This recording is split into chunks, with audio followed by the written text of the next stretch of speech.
Well, if you've been waiting for the sun to shine before starting for the ballpark, come on out. The sun just came out. The rains have stopped. We're going to have a capacity crowd on hand. It's going to be a great opener for the Cubs as they entertain the St. Louis Cardinals. So come on out and be part of the most exciting show in the National League.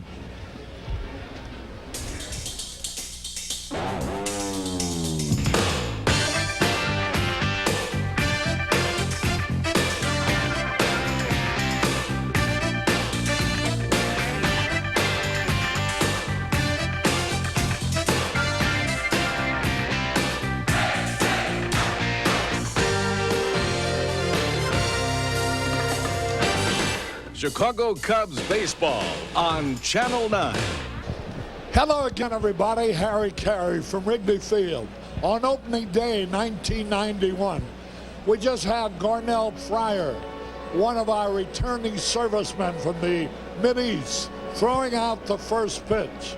And he did a good job of it, too. And now he'll be congratulated by the 4 umpires.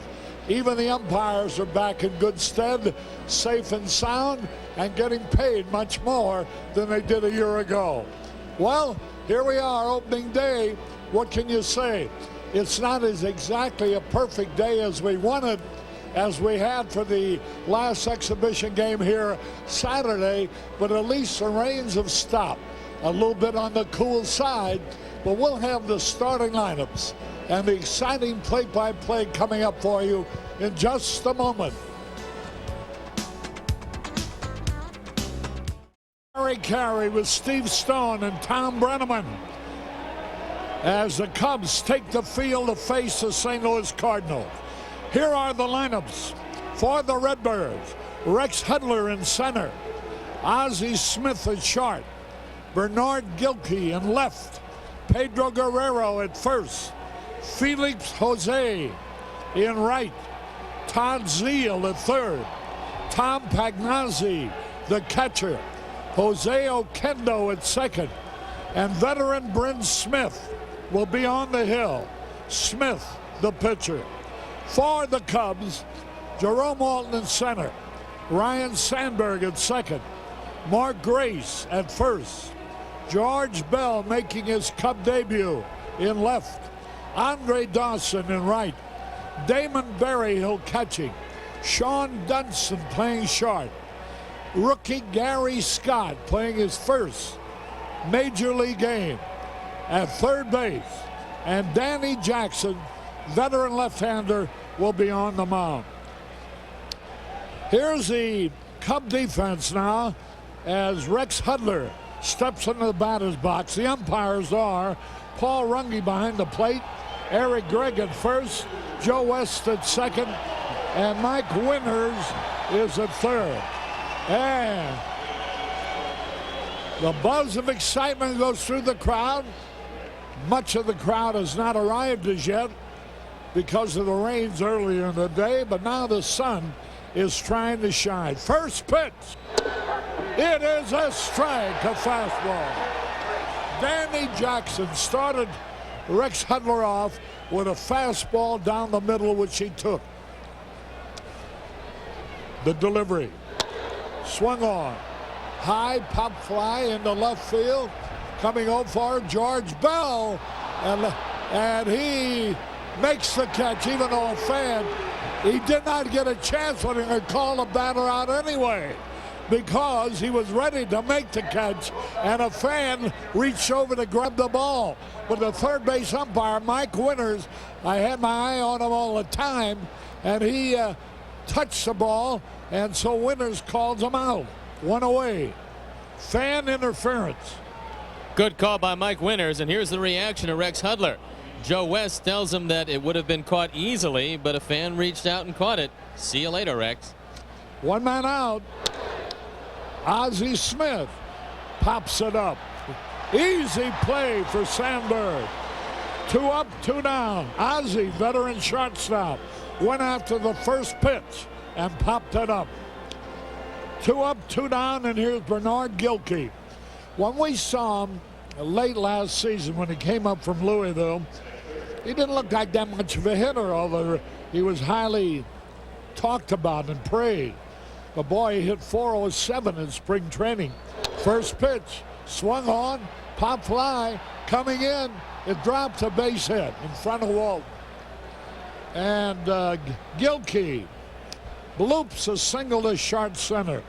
Well, Danny Jackson cannot possibly pitch a no-hit game on this opening game of the season, something that Bobby Feller did against the White Sox many years ago at Comiskey Park. Danny Jackson is no stranger to opening days. This is the third time he has started opening day, and an oddity in his career, he's never been with a team that finished lower than third.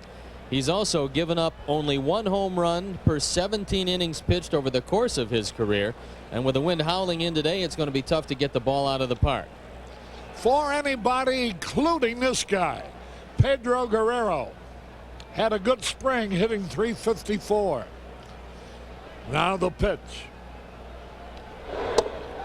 Fastball low. Hard slider, as a matter of fact. 1 ball, no strikes, 2 out, 1 on.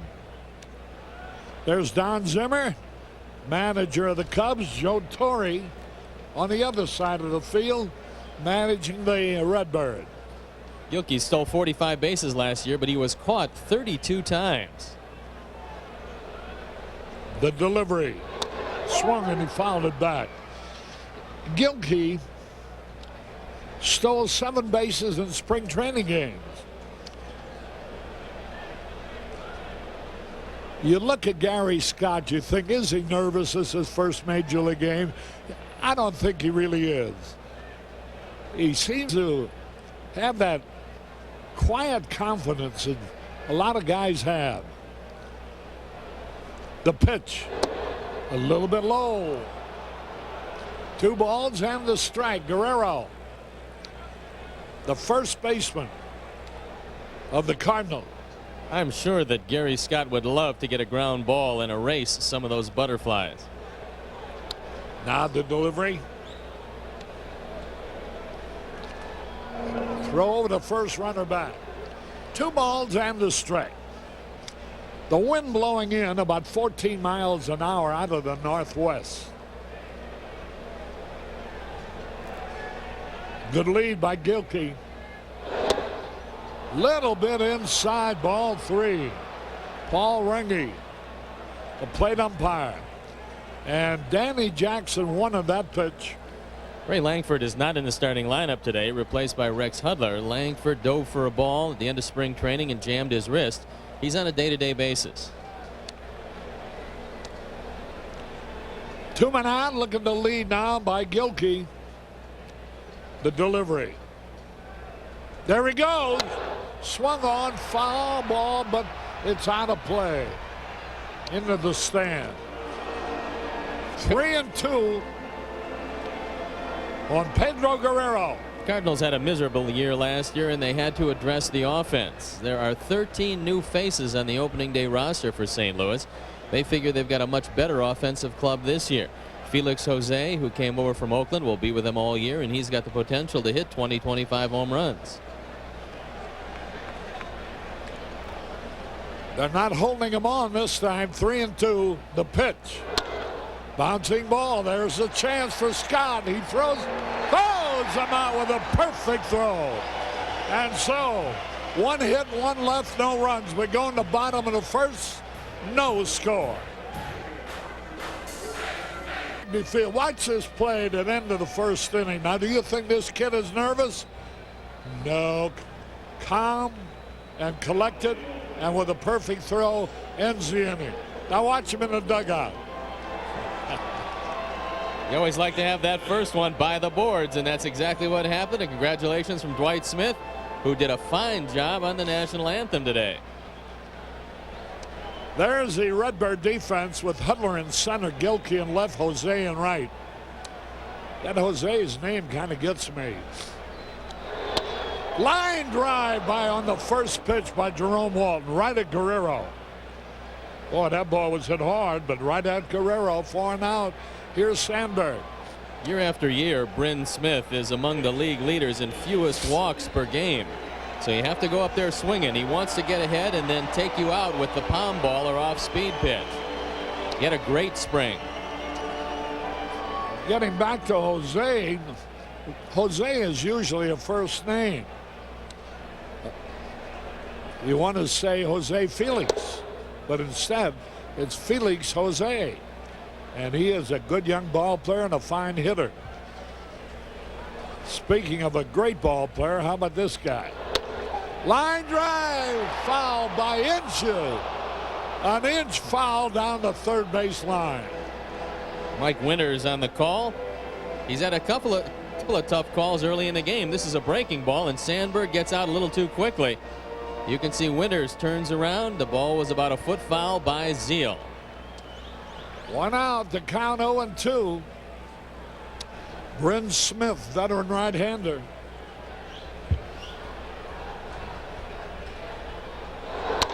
Ground ball, deep short. Ozzy's got it. Throws them out. 2 up, 2 down. And here, Mark Graves, hitting .368 during the spring, had a homer. Boy, Ozzie Smith. A lot of conversation about him being traded, and there still is. But he's still a fine shortstop. Bryn Smith was 2-0 last year against the Cubs with a .331 ERA. He appeared in 3 games against them. Lifetime, he's been middle of the road. 11-10 lifetime with a .395 ERA, and he's appeared 36 times against the Cubs. The pitch is high, ball 1.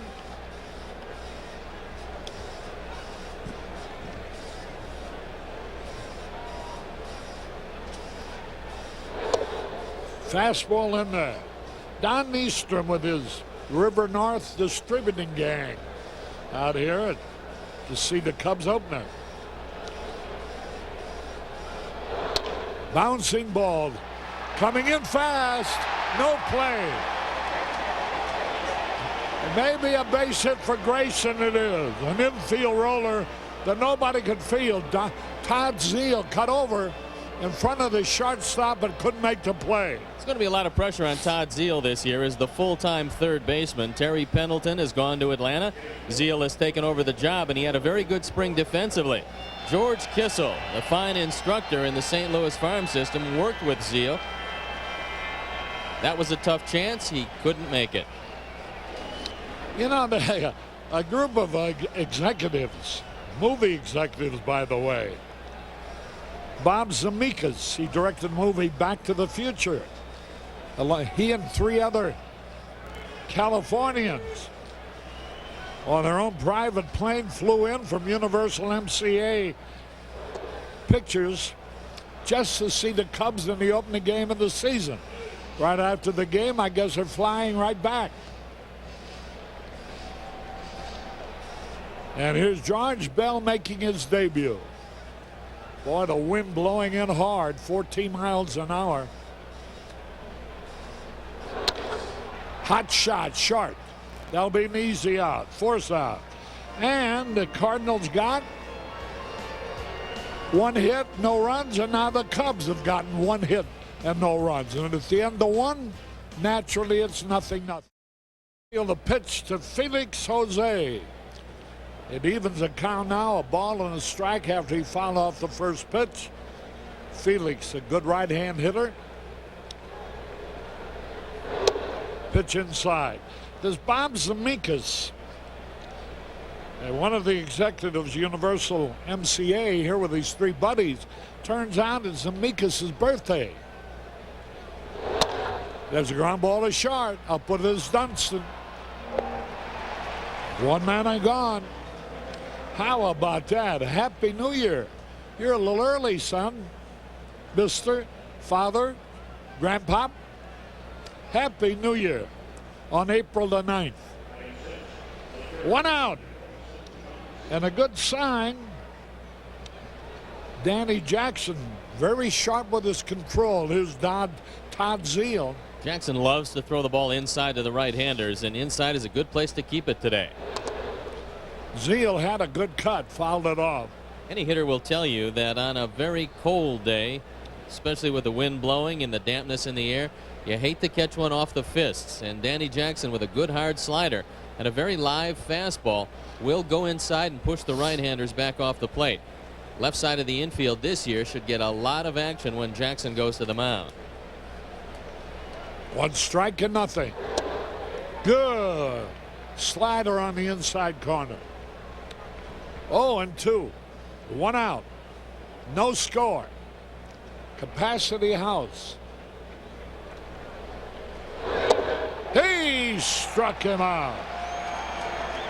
2 up, 2 down. And that brings up catcher Tom Pagnazzi. This slider is reminiscent of the glory days of Ron Guidry and Steve Carlton. It bites down and into the right-hander. Looks like a fastball till the last instant. The bottom drops out, and when you're ahead of the hitter, that is a great spot for it. Low and in, and Jackson threw the best one he's thrown all spring to Zeal. General Manager Dave Colella and his wife Nancy watching the ball game here. There's a ground ball, a shot again. Here comes Dunston. And it's 1-2-3. Pagnazzi is out easily. We go to the bottom of the second, no score. Carrying Steve Stone as Andre Dawson leads it off here in the bottom of the second. Wally Rust from Mount Greenwood outside Pittsburgh watching the ball game.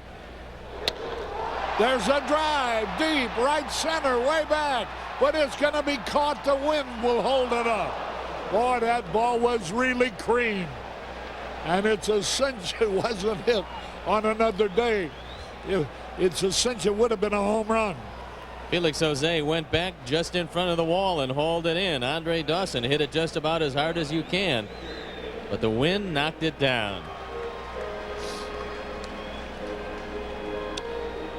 Joe DiPrizio, Mary Rodrigo, Tim Radcliffe watching the ball game. Here's Berryhill. Cardinals are very strong up the middle. Pagnazzi, a fine defensive catcher. Smith and Oquendo, an excellent combination around the bag, but suspect at the corners. Fouled it back. Lee Smith, the ace of the Cardinals bullpen. Had some problems physically in spring training. Pulled a muscle just under his rib cage, but he says he's 100% right now. 1 ball, 1 strike. Curveball in there. Bryn Smith, the tough cookie. Best game he pitched last year. He struck out 7 Cubs in beating them.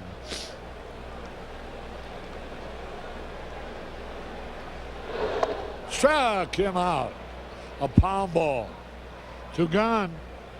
And here is Dunston.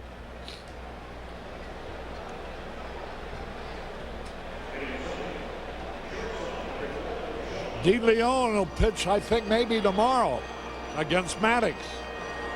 Jose DeLeon. He always gives the Cubs a fit. Outfielders can cheat a couple of steps today. They can play in a little closer than normal with the wind blowing in. Strike call. When Bryn Smith has his control, he's a tough cookie to beat.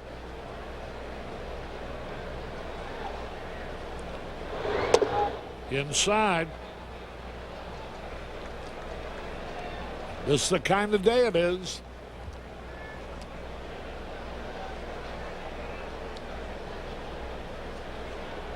One pitch. A high pop fly, easy out. Coming in is Hudler, the center fielder, and he makes the catch. 1-2-3 at the end of 2, no score. The top of the third with Jose Oquendo leading it off. The fine second baseman, switch hitter. Takes a fastball high. Hey, Arnie, let's put the cameras on Bucky Dent coaching third. There's a former fine shortstop of the White Sox, then became manager of the Yankees. Bucky doesn't look much different, a little heavier, of course. Dave Collins working at first base for the Cardinals.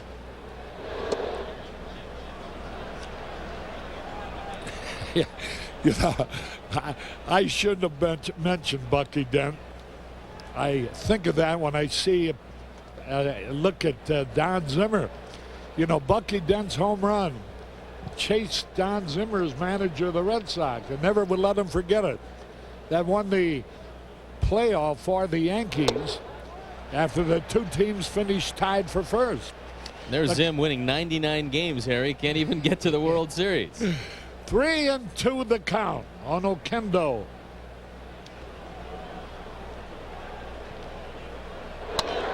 Fouled into the stand. Continuation of that story. 5 years later, Don Zimmer rented Bucky Dent's house when Bucky Dent left New York, and Don Zimmer was coaching for the Yankees, and he saw the picture all over again everywhere he went. There was a picture of Bucky Dent hitting the deciding home run. Ball four, he just missed. And that's a leadoff walk by Jose Oquendo. And that brings up Bryn Smith. Smith, a veteran, 35 years old. I tell you, he's had some great years for Montreal. He also can swing the bat. This is a bunt situation, but you can't take it for granted. And Gary Scott is in on the grass, trying to see if they can cut down Oquendo at second base.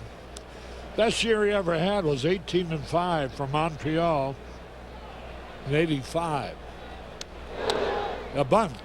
The only play, first base. The peg, Sandberg takes it.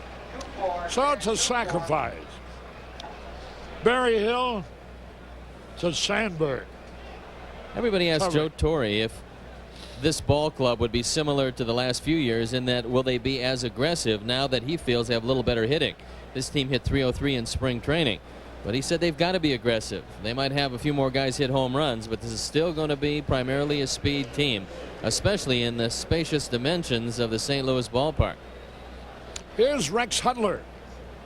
Fouled out. First time up.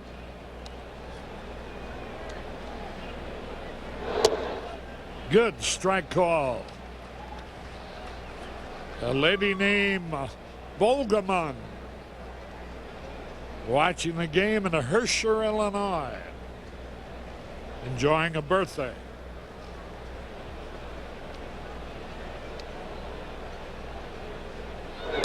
Inside evens the count. 1-1. Four guys are here from Warsaw, Indiana. Jose Oquendo has just average speed out at second base, so on a base hit there might be a chance to nail him at the plate. Good lead. Bouncing ball, tough play. Nice play by Gary Scott, safe. Runners on first and third. Danny Jackson started to reach for the ball, but he realized he was running away from the plate, and it might be an easier play for Gary Scott. Under no circumstance it would have been easy for either man, but Gary Scott did all he could do. However, Hudler, who's very fast, beat it out for an infield hit. One thing Rex Hudler has always been able to do, and that is run. He takes advantage of it right here, and the Cardinals have runners at the corners in a situation where Danny Jackson desperately needs a double play. The infield playing back at short and second. Ozzie Smith, high and inside. Popped up his first time up. A tough man in these situations. He rarely strikes out. He does have some pop from the right side. He's a much better hitter as a right-hand hitter than as a left-hand hitter. Strike called over the outside corner. Birthday greetings to Darren Davis, 24 today. And to Clarence Brooks in Sun City, Florida. You've got to watch Hudler close at first.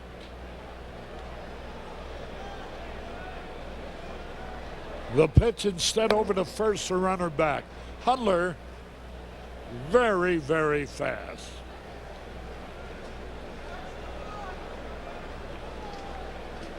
Last year he came over from Montreal where he played briefly, but he stole 18 bases for the Cardinals, hitting .281. The pitch. High, pop fly, should be caught. Jerome Walton coming in, makes the catch. Throws to the plate, the runner goes back. cut off by Mark Grace at the mound.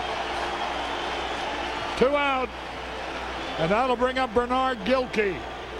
Jerome had everything going for him. The wind was blowing the ball back in. He had all his momentum going forward, and he threw a strike to Mark Grace, who was right on the mound, making sure that the ball couldn't go anywhere, and just as important, that Rex Hudler couldn't go to second base. Friends of Don Zimmer's from the El Cap in St. Petersburg, Florida, are here today. 2 gone, 2 on, no score, and here's Bernard Gilkey, who singled to short center his first time up. Curveball over the outside corner, or else it was a slider. Gilkey is .295 last year for Louisville in AAA, then came up to St. Louis, where he appeared in 18 games, hitting .297. When they lost Vince Coleman, Bernard Gilkey stepped up, beat out Milt Thompson for an everyday job in left field.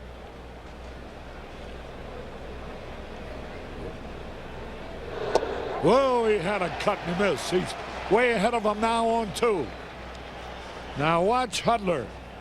He might break here. They got a runner at third. Hudler's a runner at first. Okendo at third. 0-2 on Gilkey. It was a good hard slider by Danny Jackson. Another one down there would be a pretty good pitch, but you have to have confidence that Barry Hill can stop a ball in the dirt, and I'm sure Jackson has just that. There goes a runner. There's a drive. He turned on that one, but he fouls it out of play.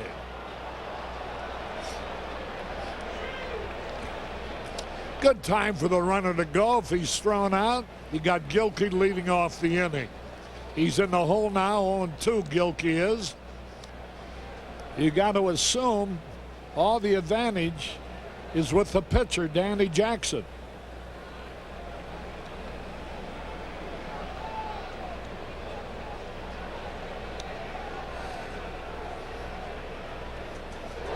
Check him out! Over the outside corner. He's called out on strike. 2 men are left, 1 hit, no run. We're going to bottom of the third, no score. Score. Danny Jackson got out of a jam in the top half of the inning, and here is Gary Scott making his major league debut, facing veteran Bryn Smith.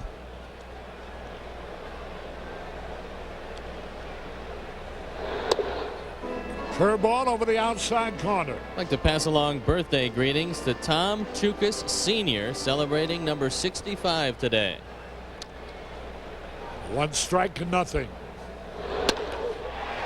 Oh, what a play by Zeal. A diving stab of a line drive. Scott made a bid for a hit, and Zeal made a great diving catch. This is somewhat of a redeemer for Todd Zeal. In a bid for this first major league hit, Zeal moves to his left quickly and comes up with it, showing it to Joe West as it comes right at you. Zeal trying to adjust as a full-time third baseman makes a fine play here. Here's Danny Jackson. Takes the first pitch. Rod Benson calls in from Barron, Alaska. It's 35 degrees in Alaska. Still watching baseball, they say. It's 42 degrees here, so we got him beat by a long shot. 2 strikes and nothing. 1 out, nobody on, no score. Tom Brennan will be along at the end of the inning. And Jackson goes down swinging. And that's 2 strikeouts for Bryn Smith, 2 for Danny Jackson. 2 out. First time up, Todd Zeal made sure that Jerome Walton wasn't going to lay it down by playing him in on the grass. I think that's probably where he will be again. Just right close to the grass this time. Curveball a little bit inside. They're from Bradenwood, Illinois. Mike and Don Dillon and Bill and Sandy Ritzie. 1 ball, no strikes. Fastball is high. Ball 2. Sandberg would be next.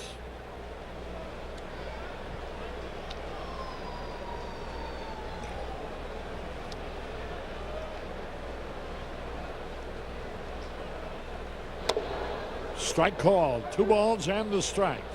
Harry Grossman, the guy who threw the ball out when they turned on the lights here a couple years ago, was watching the game in the daylight.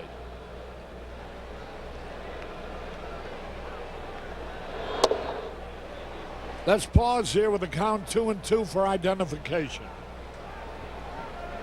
This is WGN-TV Chicago, America's #1 sports station. The pitch is inside. One thing you know about Bryn Smith, he might not have the greatest stuff, but his control is usually right there. All spring, 30 innings, he walked just 3 men. So he came to spring training ready to go this year. 3-2. Whoa, hit by a pitch ball. That was a curveball that didn't break. And Jerome Walton may have been hurted. Apparently he was hit on the elbow. John Fierro, the trainer's out there. Looked like it was on the left elbow. And on a cold day, that's going to hurt a little bit more than it would if it was 80 degrees. This one gets inside, gets him right on the point of the left elbow. Well, I tell you, with the count 3-2, 2 out, nobody on, and Sandberg coming up next, you know he wasn't trying to throw the ball inside. He threw a breaking ball, might be in a curve or a pound ball, that just didn't break enough for him. And Walton's all right now. He trots to first base.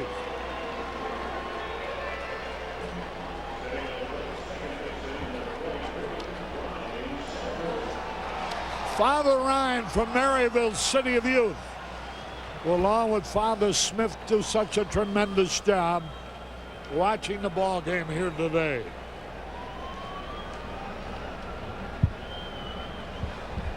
Here's Sandberg.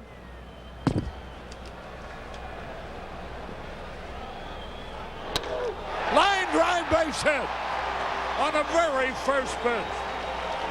Sandberg lines a single to center, and here's Mark Grace. Ryne Sandberg has become one of the great mistake hitters in all of baseball. If you get a fastball middle of the plate in and up, he's going to hit it hard. And that time, Bryn Smith got the ball, let her high out over the plate, and Sandberg hit it just where it was pitched, a rocket to center field. And now it's Grace with a chance to put the Cubs into the lead.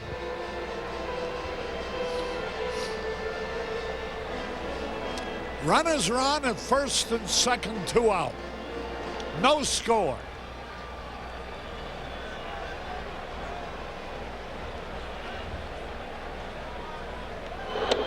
Inside, a slider. 1 ball, no strikes.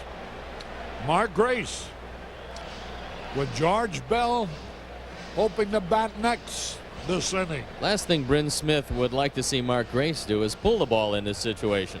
Base hit to right field with Jose playing back certainly is going to score the run. So if he does get a base hit, Bryn Smith would like to see him hit it to left if he could. So watch and see if he works him away. Ground ball to the second baseman. He's got it over the first. Retires the side. One hit batsman, 2 men left on base, no runs. Harry Carey from Wrigley Field. We're at the end of 3. The score is 0-0. George Bell making a few friends out there. The bleacher bums hauls one in for the first out.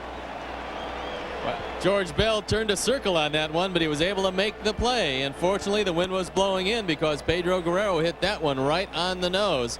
And George Bell's first opportunity at a very difficult play, he makes it. Not easily, but effectively. As we take a look at it, Guerrero reaches down for a low fastball. George circles the wagons and makes the catch. We might see that act a few times before this season is over. Well, along with Cy Young Award winner Steve Stone, I'm Tom Brenneman. The 116th National League season, the Cubs getting started, and so far so good for Danny Jackson. He's looked outstanding. Very solid work after getting 2 men on in the Cardinals' 3rd inning. He's throwing the ball completely different than he did in spring training. And Tom, you saw him with Cincinnati. You realize how good a pitcher he can be. He's got a great slider, and he's shown it today. He made a couple of outstanding pitches. No doubt about his competitive nature. No, if Danny Jackson is healthy, he obviously is one of the most solid pitchers in all of baseball, not just the National League. 6 trips on the disabled list the last 2 years after winning 23 in 1988. That was a year, you may recall, that Orel Hershiser also won 23 games. But Hershiser got the nod in the Cy Young Award balloting after wrapping up the season with that brilliant scoreless inning streak. 2 away, none on. No score between the Cardinals and Cubs here in the top of the 4th inning. Danny Jackson has allowed only 2 base hits, and he's also walked a man, fanned a pair. Todd Zeile had 15 home runs last year, and the Cardinals are looking for more of the same. They feel if he settles in at third base defensively, there's no telling what this man will hit. DJ cranking it up, and a little bit low. 2 balls and no strikes. Zeile was not happy about the move initially. I'm not so sure he's still crazy about it, but the way Tom Pagnazzi's played, it's tough to argue with at least giving him a chance to play every day. Joe Torre has said, look, I can't comment on what's better for Todd Zeile, but I do know that we're a better ball club with Pagnazzi catching and Zeile at third. 2-0 delivery, and low and outside. Count now 3 balls, no strikes to Todd Zeile. Zeile did not hit a home run during spring training.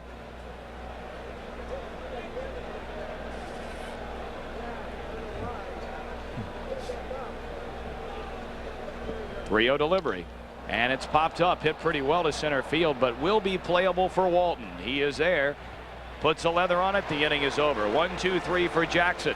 Head of the bottom of the 4th at Wrigley Field. No score, the Cubs and Cardinals. Play 3.5 innings of baseball. That guy doesn't seem to be bothered too much by it, but there again, he's sitting in the stands and has a chance to load up on a couple of Budweisers, and I guess everything is a-okay with the world. Well, take a good look at him because he'll probably be hospitalized by the end of the week. Well, here is George Bell. He wanted to be called Jorge, as it's pronounced in Spanish not too long ago, but I guess he'll just settle for George now. He ended the 1st inning on a fielder's choice ground ball Ozzie Smith's way. Bell had some monster seasons during his career with Toronto, including the '87 American League Most Valuable Player Award when he won it on the junior circuit, and of course a man waiting on deck, Andre Dawson, won in the National League.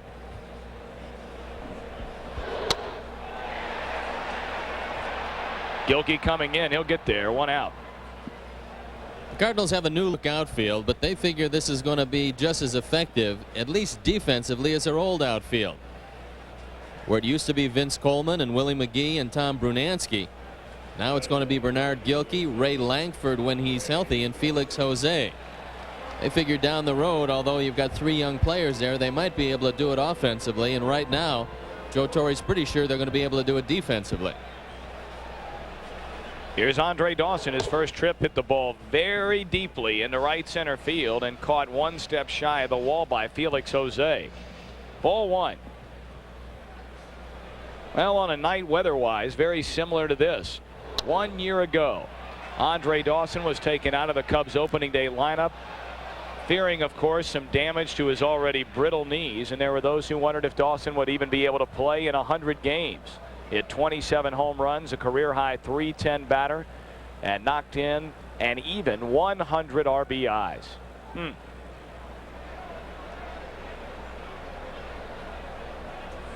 1 ball and 1 strike. Andre's got the type of determination you love to see in an athlete. Regardless of his physical condition, he's going to give you everything he's got on a given day. So it's no surprise to see him in the lineup, and I think you'll see him in the lineup a lot. He doesn't ask out too much. You almost have to pry him out of there. 2-1 pitch from Smith, and it's hit well into left field. Gilkey coming in, and he picks it up off the turf. 2 up and 2 down. A couple of sharply hit balls by Bell and then Dawson. Andre Dawson hasn't gone quietly today, but he's got 0 for 2 to show for it. The drive to right, a line drive to left, and a fine play by Bernard Gilkey. Only one other game underway as you look at the Cubs' history in opening day encounters against the St. Louis Cardinals. Although the last time these 2 teams met, the Cardinals came out on top in 1987, winning here at Wrigley Field 9-3. The last time the Cubs beat the Cardinals in an opening day was April 6, 1971. When the Cubs beat the Redbirds in 10 innings 2-1. The winner of that game, the man headed for the Hall of Fame this summer, Ferguson Jenkins. And the loser, a man already inducted into baseball immortality, Bob Gibson.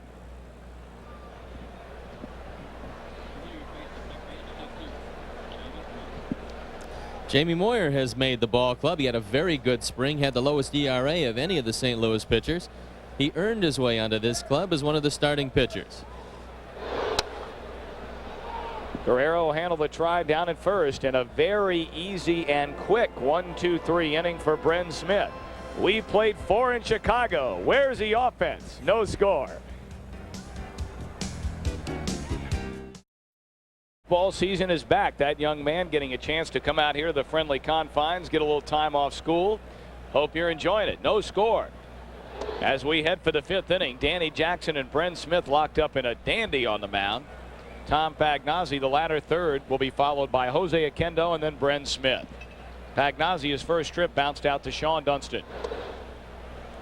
I'd like to pass along our best wishes to a very dear friend of ours, Steve, Mayora Rosenberg, the wife of longtime Tribune Company man Jack Rosenberg. She is spending the next few days in the Swedish Covenant Hospital, and we wish her well. Has had a few back problems, we understand, but Mayora, get well soon. 3-0, Jackson to Pagnazzi. And ball 4, the second walk issued in this game by left-hander Danny Jackson.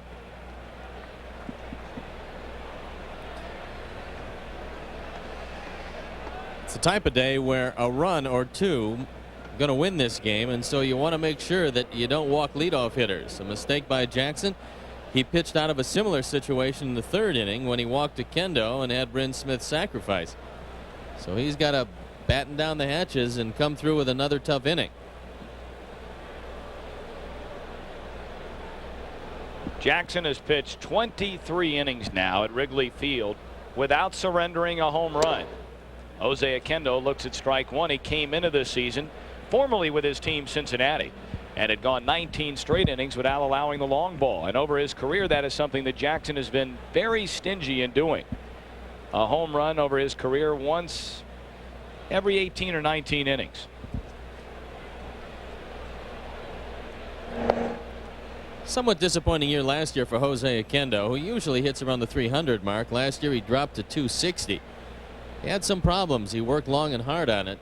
He is not a stranger to hard work. He gets there early and leaves late most every day. There goes a runner, and just throwing the bat at the ball is Oquendo. There was a pitch out there, and Berryhill was ready to let fly. Don Zimmer guessed right, and a fine job by Jose Oquendo. Pagnazzi's dead to rights, and Oquendo knows that. He throws the bat, fouls it off, and that's as good as you'll see. They had to cut down Pagnazzi easily, who does not have great speed. Good job by Oquendo.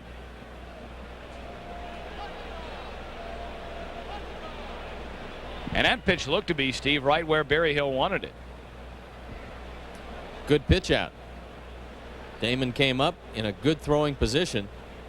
Jackson threw it exactly where he wanted it, which was just about letter high where he could handle it. So Pagnazzi at first base, no balls, 2 strikes, and the count goes to 1-2. Everyone projects Jose Oquendo as the shortstop when and if they trade Ozzie Smith. I know he's been offered around. So far the deal's not to the liking of Del Maxville. And there's no reason to give Ozzie away. He's still a very good shortstop. 1 ball, 2 strikes. A man at first with nobody out. And it's pulled into left field. This is going to go for extra bases. On his way to third is Pagnazzi. Oquendo headed for second. And the Cardinals have something going against Danny Jackson in the 5th inning. It's the one problem with the slider. When you get it up to the right-hand hitter, it becomes a line drive instead of a ground ball to third. Danny Jackson got this one out over the plate. Oquendo didn't allow it to get in on the hands, and he drives it down the line for a double. You can see just a little bit higher than Jackson's been throwing him most of today.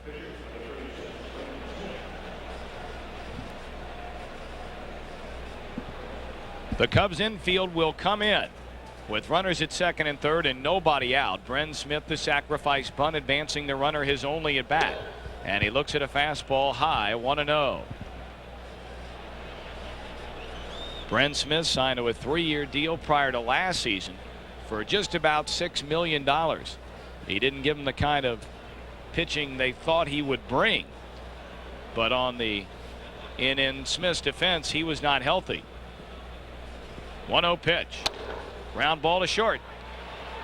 Dunston will go to first. Whoa, Dunston almost took a little too much off that throw. Akendo remains at second. Pagnozzi at third. Occasionally, Sean doesn't unleash that gun that he has at shortstop. He does try to just ease it over to first base. That's when you can get in some trouble. Knows he's got him dead to rights, and he soft tosses it to first and almost throws it over the head of Mark Grace. You don't have to let it all go, but you want to make an authoritative throw from shortstop. It looks as though they're going to ask for the intentional walk here on Rex Hudler to load him up. And that is exactly what will happen. So this will be Jackson's third walk, his second of the inning. First intentional walk. The man coming up, Ozzie Smith, doesn't strike out very much. Just 4 times all spring. Usually strikes out about once every 30 or 35 times, so odds are he's going to make some contact. And right-handed, he does have a little pop, much more so than from the left side. In a situation where Ozzie could have driven a run home in the 3rd inning, he popped one up to Jerome Walton. With the wind blowing in, it wasn't far enough to do any damage. Well, there's ball 4 to Rex Hudler. And let's see how this whole thing pans out. Hudler at first, Akendo at second, Pagnozzi at third. Only one out. And Ozzie not an easy man to double up. As Steve mentioned, he hit very well last season right-handed. A .290 batter, only .230 from the left side. Anything hit to third, back to Danny Jackson, or to first, you got to come home with. You can't depend on a second to first double play. Grace and Scott tugged in on the corners, and a fastball strike on the outside corner. Smith 0 for 2 is popped to second and fly to center. Dunston and Sandberg halfway at double play depth, but they're going to have to hurry with Ozzie going down the line. The 0-1 pitch, and a count even as it's upstairs. 1 ball and 1 strike. Ozzie Smith, the only remaining starting infielder from the last team, Cardinals team, which won a divisional championship in 1987. Jack Clark was in at first, Tommy Herr at second, and Terry Pendleton the third baseman. Sandberg has it. Oh, what a play by Ryne Sandberg, and all the runners will hold. Outstanding play by Rhino, and a heads-up play on the bases for the Cardinals. Normally you see a ball like this and you got to figure 2. Sandberg goes up, but everybody on the base path gets back. So a fine effort by Sandberg, and Danny Jackson and the Cubs dodge a bullet.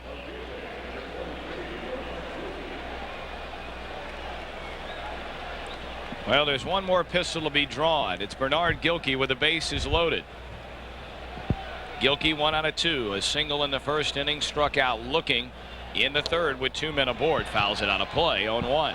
In the 3rd inning, Jackson worked him very well. Threw him inside with a breaking ball, the slider. Gilkey fouled one off when Jackson got it up a little bit, 0-2, and then threw a fastball on the outside corner that Gilkey just looked at. Pretty good location for Jackson in that situation. Jackson glaring in at Berryhill. Bases loaded, 2 down. The 0-1 pitch. And Jackson jumps out in front. Another breaking ball, hard breaking ball inside on it. That was a better slider because it was down. And when you get it down to the right-hander, he can't do much with it. You either foul it off or you miss it.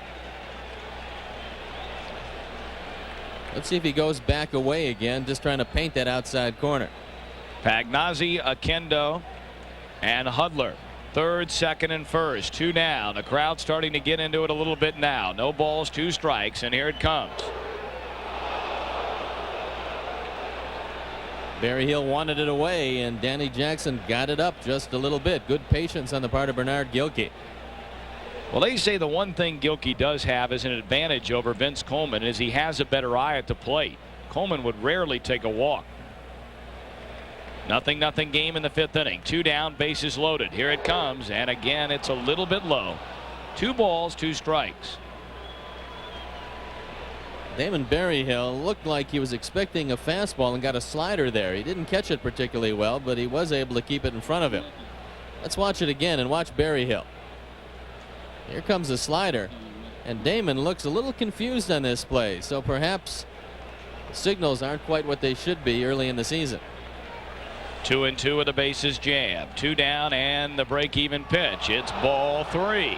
So after getting out in front, no balls and 2 strikes. Jackson has run the count full on left fielder Bernard Gilkey. Disadvantage here is that Oquendo at second as well as Hudler will have a running start, and Hudler can score all the way from first on a ball that goes in the gap. Jackson has already walked 2 here in the inning. 3 for the game. He struck out a pair. Crowd coming alive. 3-2 pitch, and it's ball 4 inside. Coming home to score Pagnazzi. And one whale of an at-bat there for Bernard Gilkey. It's 1-0 St. Louis. Gilkey showed great patience working Danny Jackson. That pitch was maybe 3-4 inches inside. Gilkey just takes a look at it, and Paul Runge said ball 4. So it goes as the first RBI of the year. And everything looked good. 0-2 to Gilkey, but he battled and won the battle.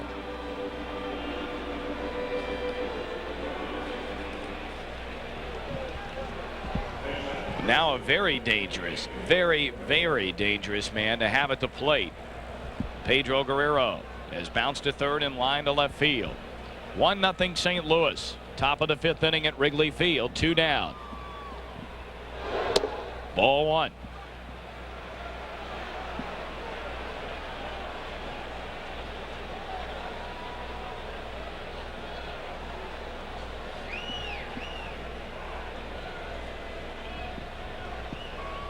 Danny gets a sign from Berryhill.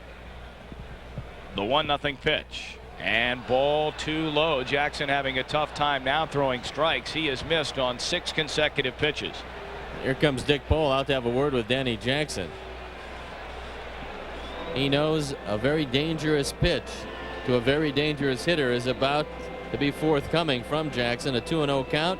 Dick Pole going out there to settle him down. Another thing that you realize on a day like today is that with the wind blowing in, you're just not going to score a lot of runs. You don't want it to get away from you here in the 5th inning. They've got a man by the name of Lee Smith there that makes it a 7-inning game anyway. And Les Lancaster getting up and getting loose. Jackson had pitched flawlessly coming into this 5th inning, but the base on balls have gotten him in trouble. He walked the leadoff man Pagnazzi. Oquendo a double down the left field line against an drawn in infield. Brent Smith bounced out, but then an intentional walk to load him up against Hudler. Ozzie Smith lined out to Sandberg, and Gilkey was walked for the first run, and wailing away Guerrero. He couldn't get it. 2-1. Since they invented the game of baseball, the leadoff walk is something that pitchers rue, and certainly you can't avoid it. But when it happens to you against a team that looks to be a little better offensively this year, the Cardinals, they're going to get you eventually. 2 balls, 1 strike. Scott backs up, goes a short way to second, and the inning is over. But the Cardinals come up with a run on only 1 base hit. 3 men left. We're in the middle of the 5th. Opening day at Wrigley Field. The Cardinals 1, Cubs 0. Cardinals leading 1-0 on a bases loaded walk to Bernard Gilkey by Danny Jackson. Jerome Walton hit on the left elbow earlier in the game. Has remained to play and appears to be okay, although it's rubbing it up a little bit right now in these chilly temperatures. Sean Dunston to lead it off. He'll be followed by Gary Scott and then Danny Jackson. Strike 1 called. Sean a fly ball to right field to end the 2nd inning. Brent Smith has been dynamite. He has allowed only 2 hits. He's hit a man and has fanned 2. There's a drive. Left center field. Gilkey goes back. Goodbye.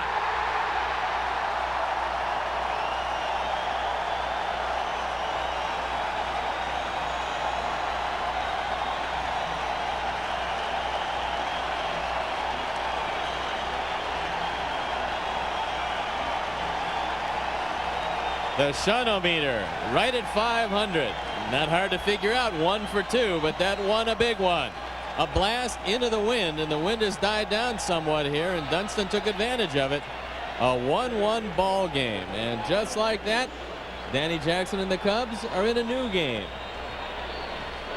Here's Gary Scott swinging away and fouling it out of play. Scott a line drive to the third baseman.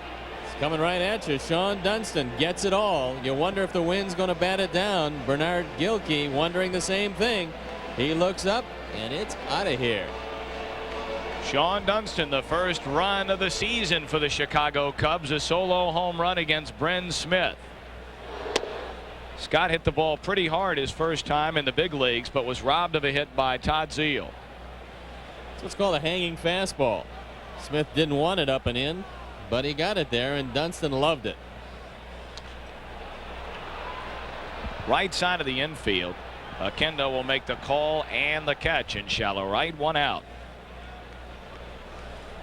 Later tonight on Channel 9, John Wayne plays one of the world's greatest and most fearsome warriors, Genghis Khan. Susan Hayward co-stars in The Conqueror tonight at 11:30 on Chicago's very own Channel 9.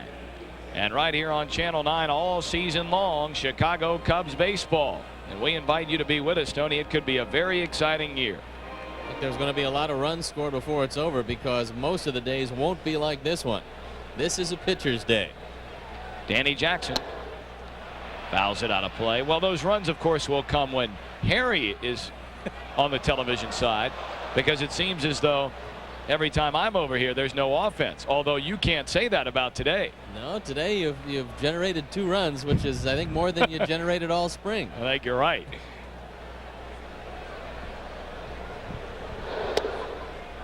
One ball and 1 strike.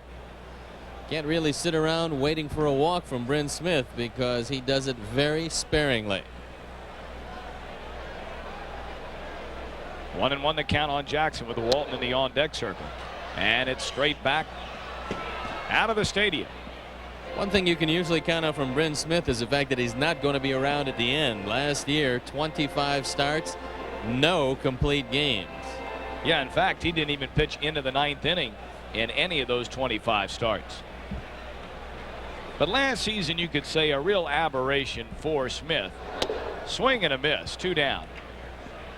Because this man's ERA over his career, 90 wins, 79 losses, but the ERA, a very impressive 3.37. Last year, it climbed over the 4.60 mark. One of the reasons why that ERA is usually down is the fact that he makes you hit him to beat him. He's not going to help you much. 2 down, none on. 1-1 game, bottom of the 5th inning. The season opener, the Cubs and Cardinals. Jerome Walton looks at a breaking ball, low and away. 1-0. Walton is lined to first and was hit on the left elbow on a 3-2 pitch from Smith in the 3rd. Over the last 3 years, Bryn Smith has only completed a total of 4 games, so he needs some help from that pen. Popped up, foul ground down the first base line, giving chase Guerrero, and he runs out of room. The best year for Bryn Smith far and away was 1985 with Montreal. He was 18-5 that year, the ERA sparkling at 2.91. Had 32 starts and completed 4 games.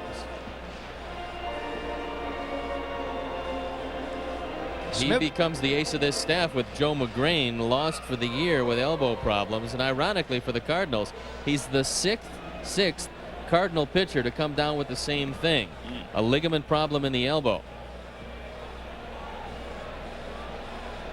1 ball and 1 strike. 2-1. I was getting ready to say Smith averaged per 9 innings 10 hits allowed and still managed to have a winning record on a losing team. He was the only pitcher to allow double digits in terms of hits per 9 innings and have a winning record in the National League. There were 3 in the American League to do it. No score now in the 6th inning. Good game there. Jason Grimsley going against New York left-hander Frank Viola. Good play by Zeile. Steps in front of Ozzie and throws out Walton at first. But in the inning, the Cubs tie it up on the long ball from Dunston. We played 5, 1-1 game. Jackson worked out of a bases-loaded jam in the 5th inning. Now here we go. Bleachers in between innings. Little hoops. And go ahead. Let it go. Oh, got her in the eye. Wrong spot. The Bulls are not going to be signing that guy. Anything goes. 1-1 game. Well, Philadelphia's gotten on the board in the top of the 6th inning against New York. An RBI single by Randy Reddy scores John Kruk. Philly still batting. And there is a base hit into left center field. It'll go all the way to the wall. No Bell there to cut it off. But Felix Jose into second base, sliding a leadoff double. Danny Jackson has thrown a lot of pitches, and you have to worry at this point about endurance. It is early in the year. It is a cool day, which usually means a good day to pitch. But he used a lot of pitches to get out of the 3rd inning and a lot more pitches to get out of the 5th inning. And with that in mind, I don't think that Don Zimmer is going to go a great deal longer with him, depending on how he works out of this inning. Todd Zeile 0 for 2 is struck out and fly to center field. Let's see if Zeile can hit the ball to the right side. That's generally what the Cardinals, along with many other clubs, try to do in this situation. You want to move along the base runner. Zeile normally a pull hitter. Jose at second base. Jackson bringing it. And a fastball nibbles the outside edge. Todd Zeile led the Cardinals in home runs last season with 15. The first time a rookie has accomplished that in a Redbirds uniform since 1976, when Hector Cruz took care of business. 0-1 the pitch outside. Jackson, the first pitcher to make his Cubs debut as an opening day starter since Freddie Norman in 1964. He is the first left-hander to start an opening day for the Cubs since Dick Ellsworth in 1965. Had the run of Ferguson Jenkins, Rick Sutcliffe, and others. Fouled out of play. 1-2. Looked like Todd Zeile wasn't interested in hitting that ball to right field at all. He went out and tried to pull it, and he's asking Paul Runge now if it was a strike. Chuck McElroy, Spike Lee look-alike, joining the ball club. That young man's got a good arm. Talked with Hank King, who scouts for the Phillies, and he said if he learns a breaking ball, he's got a chance to be a pretty good pitcher. Down the third base line, but foul, says Mike Winters right on top of the call. One thing that Gary Scott is going to have to do, and he'll get to learn the pitchers a whole lot better as the season goes on, he's got to learn which pitchers get pulled a lot, which pitchers get hit up the middle a lot, and then he'll have to adjust on certain counts. Now, Danny Jackson's a guy that's going to use that slider low and into the right-handers quite a bit, so he's going to get pulled a lot more than most pitchers will. If he uses that slider when he's ahead in the count, it might not hurt Scott to move another step toward the line. Felix Jose, a leadoff double, leading at second base. A 1-2 pitch to Zeile and a bouncing ball to the right side. Well, Stoney, you asked a question if he can do it, and he does. Good work by Zeile, advancing Jose second to third. He was helped out a little in that at bat by Danny Jackson. Jackson went away a couple of pitches, and when he got 2 strikes after the foul ball, he did go away. This is the easiest pitch to take the other way. It's a fastball, outer third of the plate. He gets the job done, and Jose moves on to third.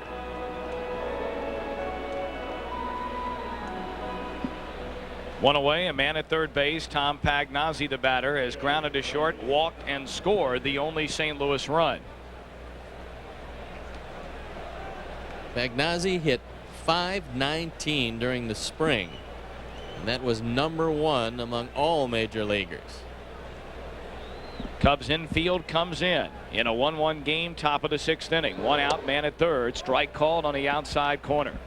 This is where you need a strikeout. Most pitchers don't consciously go after strikeouts until they get in a situation like this. Danny Jackson is a strikeout pitcher, and he knows that if he can avoid contact, he's got a much better shot at it, especially with the infield in. The 0-1 pitch, fouled out of play. Jackson jumps in front, 0-2.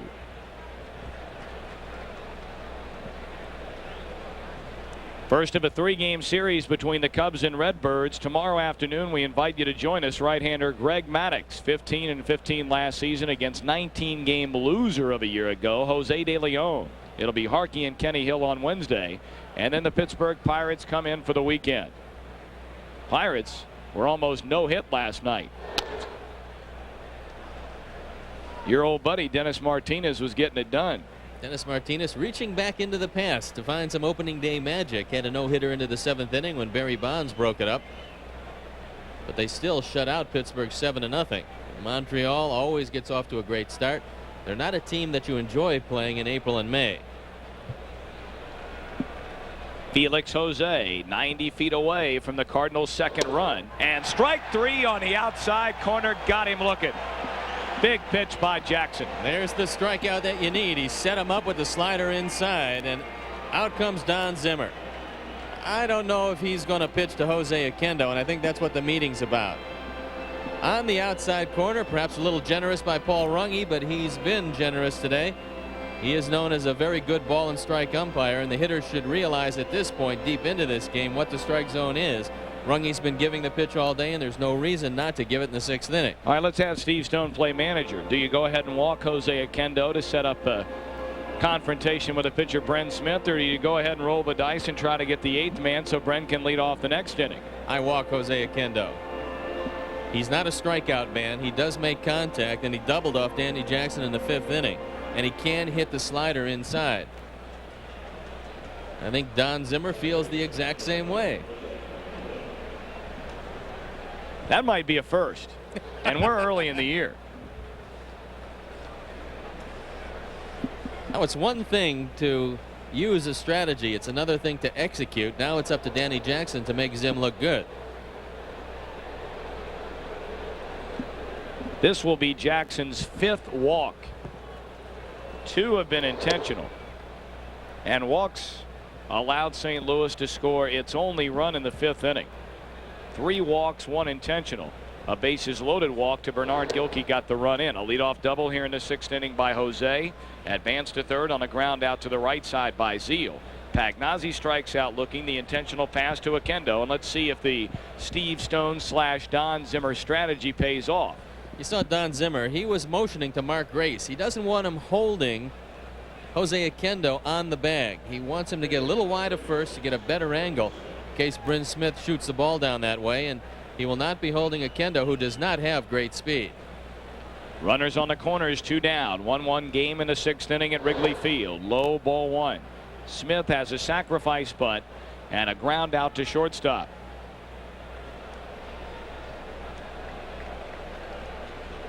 Baseball is back. A number of teams opened up yesterday and last night. The rest of the schedule underway today. This should end the inning. Scott off the second hop. Dangerous play, but he makes it over to first. The inning is over. Good job by Jackson again in the 6th. 1 hit, 2 left. Bottom half coming up of a 1-1 game.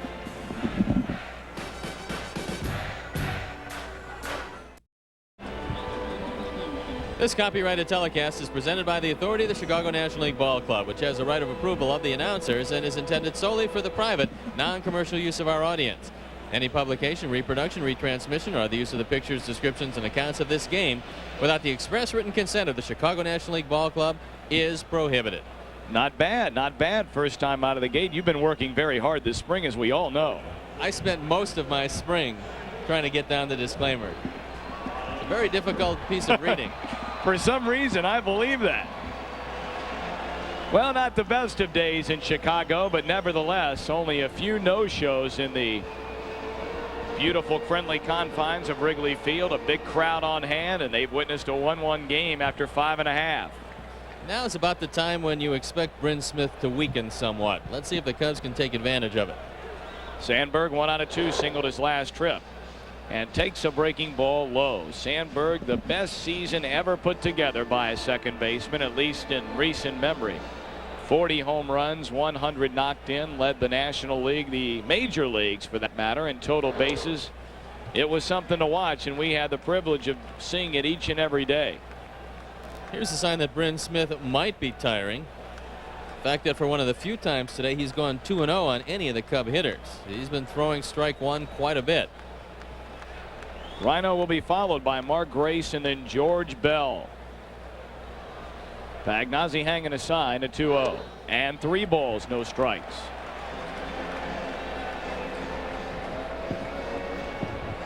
This early in the season, I don't know if Don Zimmer is going to give Ryne Sandberg the 3-0 go. He certainly would love base runners, although Smith figures to just lay about a 3/4 speed fastball right down the middle here. Here comes a 3-0, and Sandberg looks at ball 4. A leadoff walk to Sandberg, and that is the first walk issued by Bryn Smith in this game.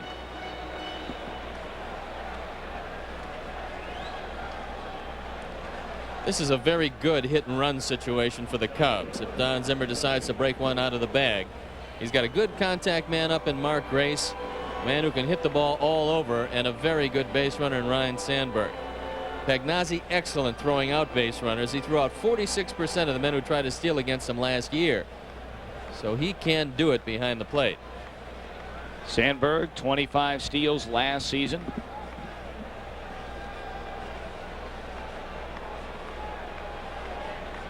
And Mark Grace, an infield hit, is grounded out to second base, steps in, squares around a bunt, and a dandy by Grace. We rarely see that strategy employed by Don Zimmer, but he'll do it. Good confidence in a guy like Grace.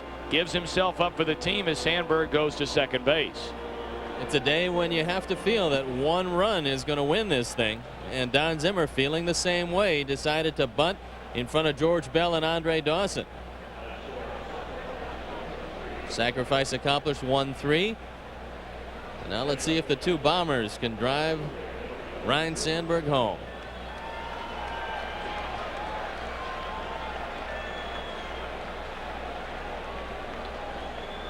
Bell has bounced into a fielder's choice and fly to left field, looking for his first National League base hit. Leading at second, Sandberg with a go-ahead run, 1-1, bottom of the 6th, and a little bit low to Bell. He likes that low fastball. He likes a low fastball, and he likes it middle of the plate in. That's what he hit last year with runners in scoring position. One of the reasons he's able to drive home some big runs is the fact that he's not locked into pulling everything. We saw in spring training he will go to right center field. The 1-0 delivery. And it's pulled to left side. Ozzie Fields. They had Sandberg caught up. He bobbled the ball and went to first, and Rhino will walk into third base. One of the few times you'll see Ozzie Smith make a miscalculation. He had Sandberg dead to rights. Take a look at it. Ozzie bobbles the ball, and Rhino is hung out to dry. Now he figures after the bobble he'll go to first to get the out. But had he just run at Sandberg, he would have cut down the lead runner. Joe Torre out now to have a word with Bryn Smith. Andre Dawson has crushed the ball twice. It's Joe Coleman, the pitching coach. Coleman in his first season as a member of Torre's coaching staff after spending the last 9 seasons with a California Angels organization. He takes over from Mike Rourke, who's now the pitching coach, I believe, for the San Diego Padres. It's a new look coaching staff for Joe Torre. He's got Joe Coleman. He's got Dave Collins, the first base coach. Bucky Dent, the third base coach. Galen Pitts and Dave Ricketts.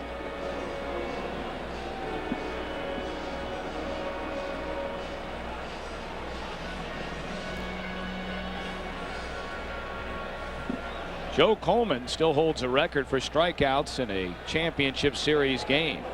14 of them back in 1972. They're lining up,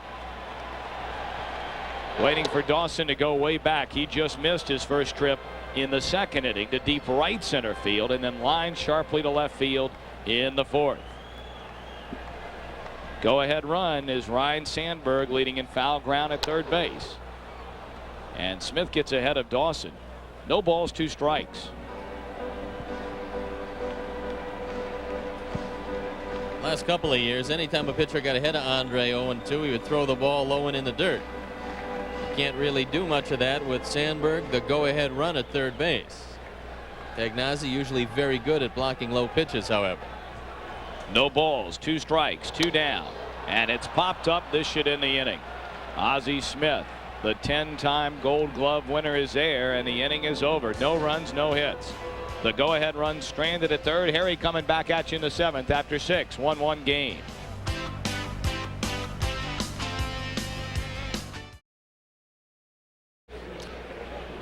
Harry Carey with Steve Stone and Tom Brenneman, and also with our governor. Congratulations, first of all. Well, thank you very much, Harry. How about this ball game? It's a great game. These are great seats, too. It's nice being governor. You get good seats. And Governor Thompson was a great Cub fan, oh, and yeah. so are you. Right.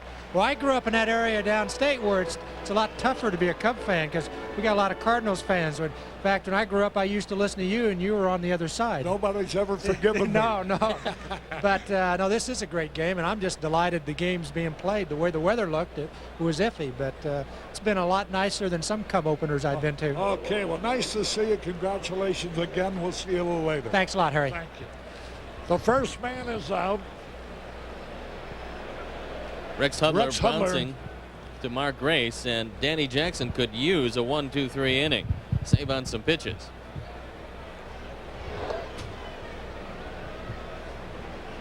Ozzie Smith. Boy, I couldn't understand why Ozzie was usually such an alert ball player. Didn't trap Sandberg between second and third in the last inning. But he took the play at first, and of course, nothing happened. Andre popped out, and the score's still tied. There's a man you'd love to see leading off the 8th inning and not coming up with runners on base in the 7th. 2 balls and a strike. Ozzie 0 for 3 today. He was robbed of a hit with the bases loaded on a great leaping catch by Sandberg. Bouncing ball to Sharp. Dunston has it. 2 out. 2 up, 2 down. Our friends from Nuts on Clark have provided Arnie with some opening day prunes. Hey, our good friend Bob Beck, a great Cub fan, celebrating a birthday today. I don't know whether he's celebrating here in attendance. I'm sure he's here. He's always here. But I know he'll be celebrating before the night is over somewhere where there's a libation or two. I mean, he saw every game in spring training, so you know that he's here. The pitch to Gilby, who's 1 out of 2. Gil Key, young outfielder. Ground ball. Sean has it. 1, 2, 3. A beautiful play by Sean Dunston. And we go now into the bottom of the 7th. The score's still tied up 1-1. All right. Let me hear you. A 1, a 2, a 3. 3 out to the 1.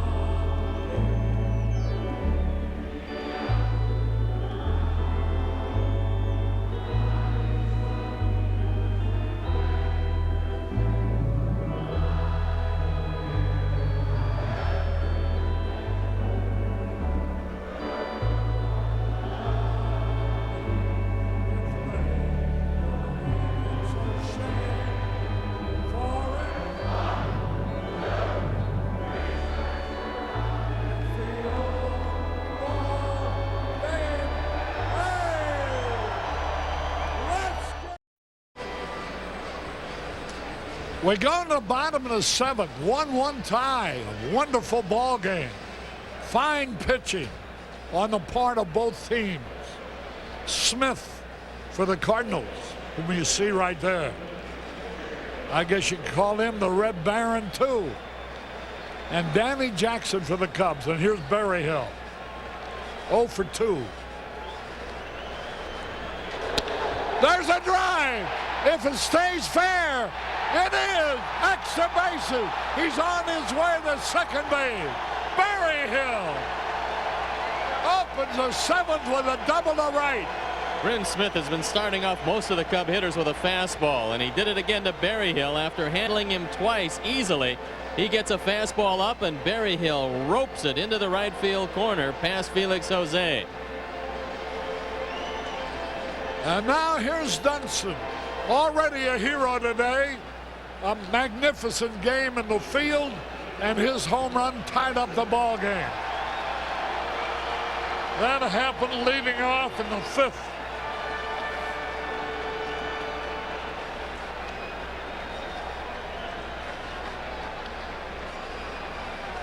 The go-ahead run at second. He tried to bunt, but he bunts foul. He tried to bunt after a bad pitch. Let's pause here for identification. This is WGN-TV Chicago, America's #1 sports station. 1 strike and nothing. Don Zimmer with the Cub jacket on. Chris Carpenter and Juan Augusto up in the bullpen for St. Louis, and they're getting ready in a hurry. Augusto used to be with the White Sox, and then last few years he's been with Houston. He's the left-hander and a good one.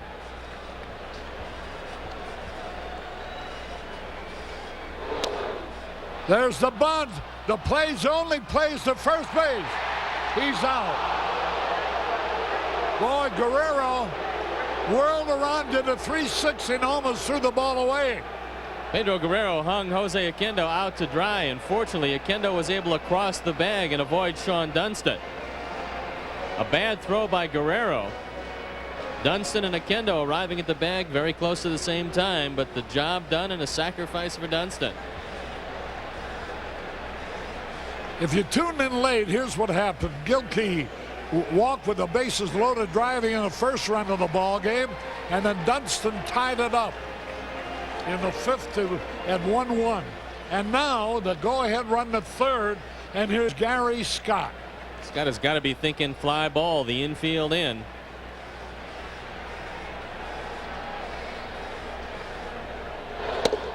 Fastball outside. Berryhill, the runner at third. The outfield playing shallow. The infield's in.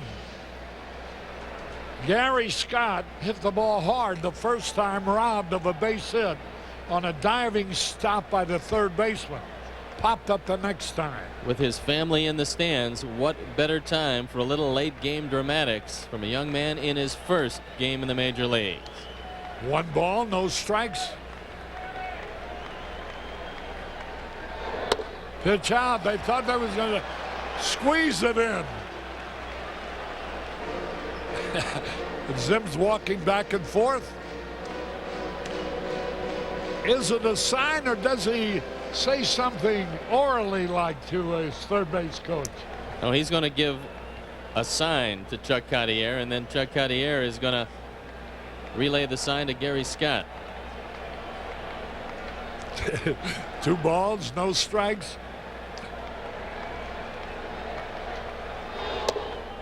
Curveball over the outside corner for a strike call.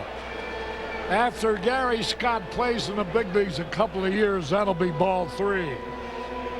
But being a rookie, the borderline pitches, they call against them. Not just Gary Scott, any rookie, until he impresses the umpires that he belongs up here. 2 balls and the strike. A high fly ball. Now watch, a very shallow fly ball. He's coming down. He's going to try to score. Now he goes back. Chuck Cartier had him running until he saw how the throw was handled by Gilkey. Bernard Gilkey's got a pretty good arm, and he gets rid of the ball quickly. Berryhill putting a lot of pressure on the throw, and a fine play by Pagnazzi just to catch the short hop. Well, you talk now about being a hero. How about this? Danny Jackson, the pitcher, notoriously a rather weak hitter.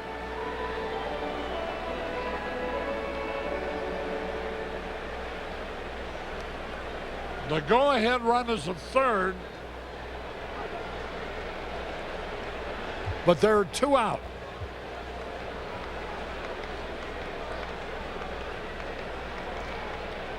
You don't think you could wild pitch, do you? Whoa, a flying foul. Jackson hit that ball hard. The fastball was up over his head. He pulled it into the seats in left field. Nothing shy about the swing of Danny Jackson that time. Last year for the world champion Cincinnati Reds,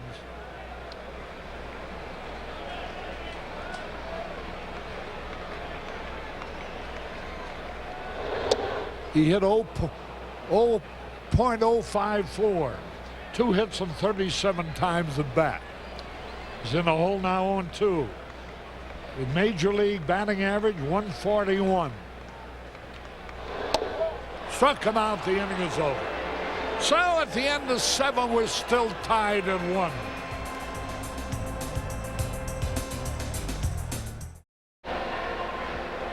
Harry Carey back at Wrigley Field. Quite a ball game. Each team with 4 hits, each team with 1 run. As we go into the top of the 8th. And leading off will be Pedro Guerrero.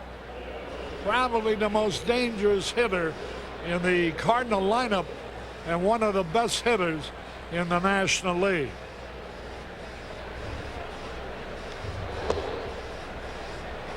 They're watching at the residence of the Good Samaritan Home in Quincy, Illinois, and a happy belated birthday to Diana Needy.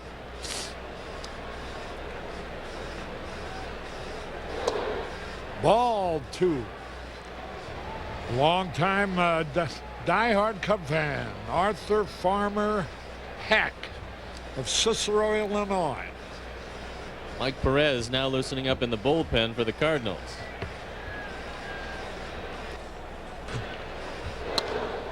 Fouled on the play back. 2 balls and a strike.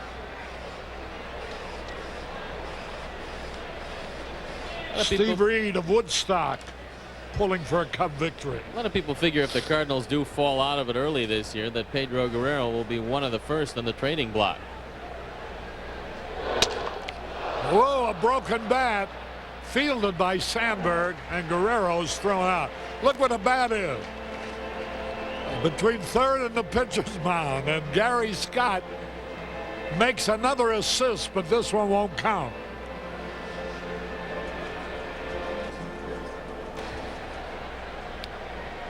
Felix Jose, 1 out of 3, a double to left center in the 6th.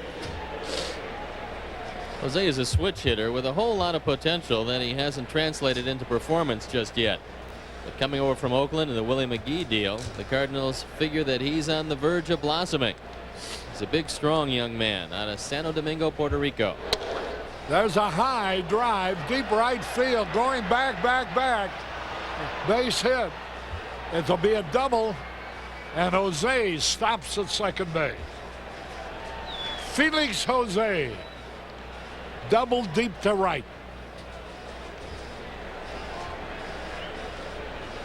Andre Dawson had a long way to go and no chance to catch it. 2 doubles for Jose, 1 to left center, and this one over the head of Andre Dawson in right field. So Jose shows you he's got plenty of power. And very much of a pitcher's day with the wind still blowing in, although it has died down somewhat.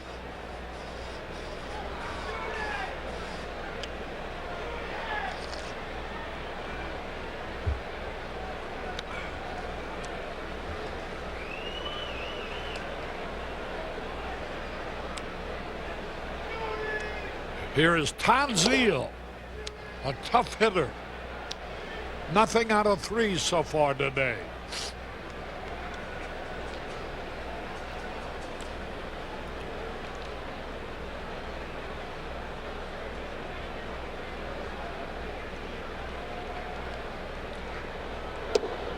Ooh, a little high. And he's behind again. He fell behind Guerrero, but got him out. Jose doubled to right. 2 balls, no strikes on Todd Zeile. Ball 3. Zeal's a rare combination of a power hitter who does have some patience. He led the club in home runs last year with 15, was second on the team in walks with 67. So although he does have some pop, he's not going to swing at too many bad pitches. And with first base open, Jackson has been very careful with him as the bullpen starts to work for the Cubs. He walked the ball 4. That's about 5 walks given up.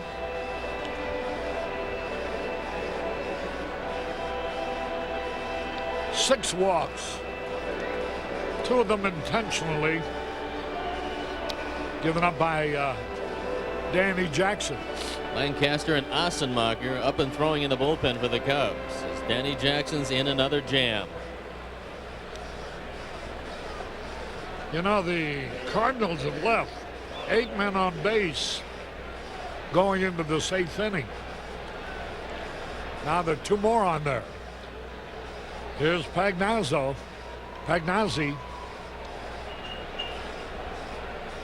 He walked and scored their only run in the 5th. Again, he's a little wide. 1 ball, no strikes. Here's a man he's got to get to hit the ball on the ground. He could get out of the inning with the double play. Dick Pohl, the pitching coach, coming out. William Cady watching the ball game here today, an old-time Cub fan.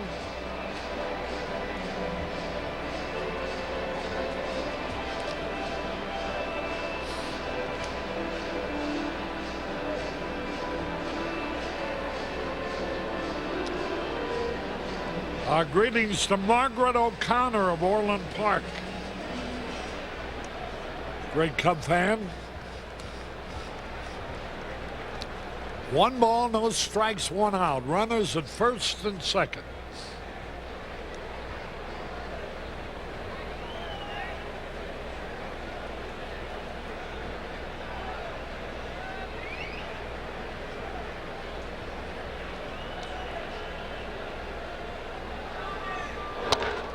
Left field base hit.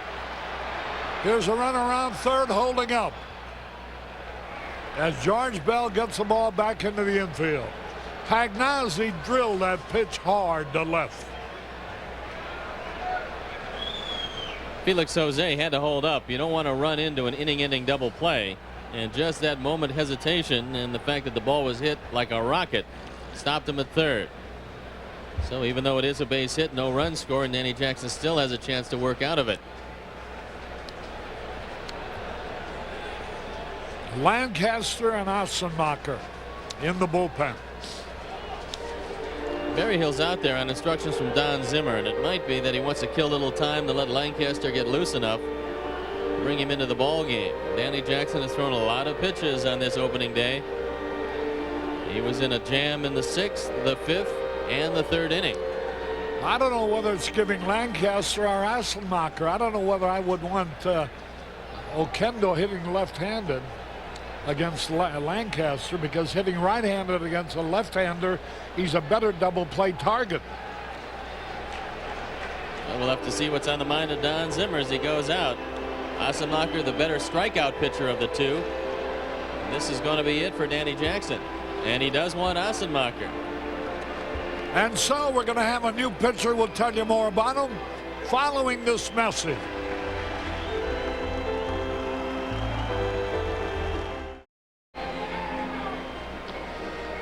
It is Paul Ossenmacher, which means that they're going to hope that Oquendo will hit the ball on the ground, which will give him a chance to turn a double play, because he'll have to stay batting right-handed, as we mentioned.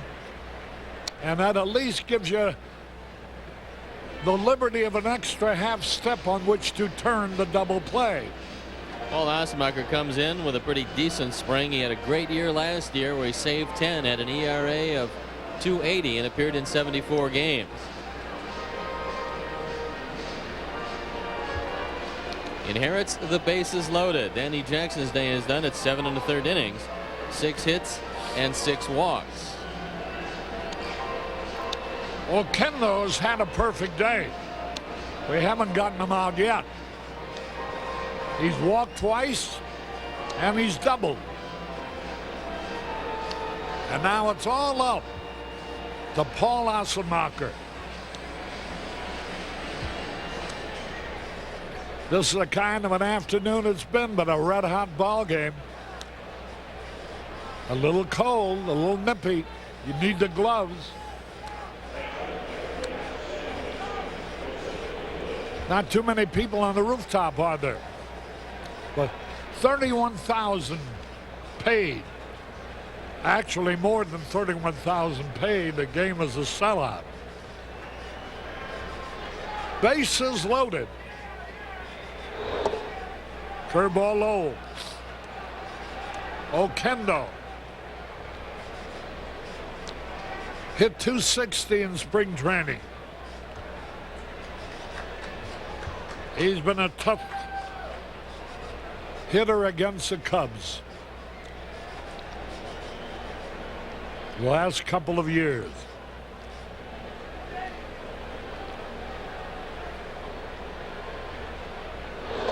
Whoa, great save by Berryhill. Kendo led this team in walks last year, so he's got a pretty good eye, and Assenmacher has fallen behind 2-0. Now, Kendo is a better hitter from the left side, but he has a little more power from the right side. Well, Kendo hit only .252 last year, but the year before he hit .291. Hit too softly to turn the double play. Safe, everybody is safe. And a run is in. Fielder's choice, RBI. Fielder's choice, RBI. Oquendo is credited with a run batted in on the fielder's choice. Well, it seems to me he really ought to get a hit on that one. Well, they figured they would have had him at first. But Dunson elected to go to second, where the throw was a little late, and Felix Jose puts the Cardinals on top. That run targets to Danny Jackson. And now we're going to have a pinch hitter. Craig Wilson comes on. Wilson, with St. Louis last year, hit .248.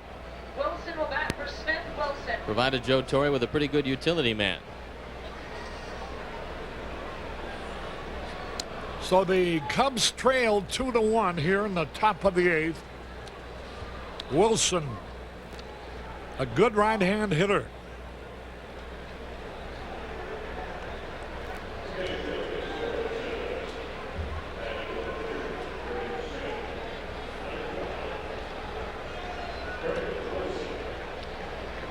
A double by Jose started all this trouble.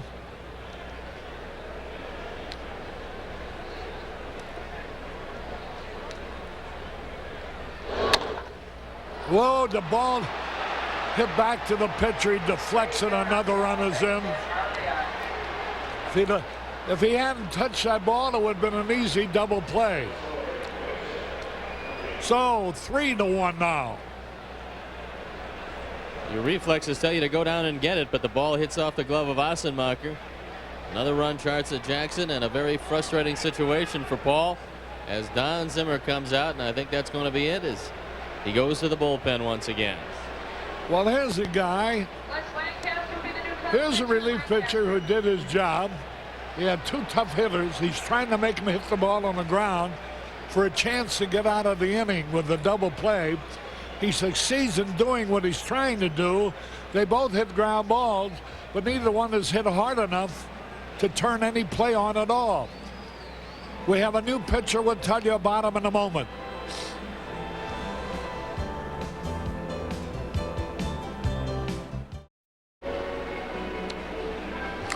Well, it's Les Lancaster, and he too has the bases loaded, and he'll be facing Rex Hudler, who's intensely passed in the fifth inning when they scored their run a little bit later on another walk to Gilkey, forcing in a run. Now he's up there with the bases loaded. Very fast runner. Infield playing back around short and second. Double play ball is short. Out of second. He got only to force out another run scored. RBI. Sean Dunston was off balance when he made that stop, and Hudler is so quick going down the line that anything that disrupts a play like this, you're not going to get him. Ball's hit right on the button, but Dunston there can't get much on the throw, and Sandberg wisely holds it. So an RBI for Hudler. And so they now lead 4-1. 3 runs in this inning.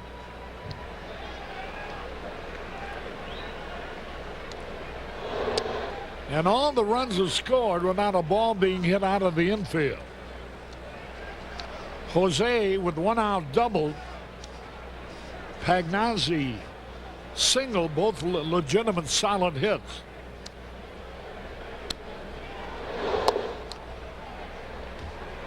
And the bases were loaded with only 1 out.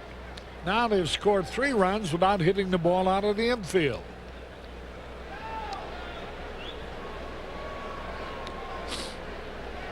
4-1 St. Louis.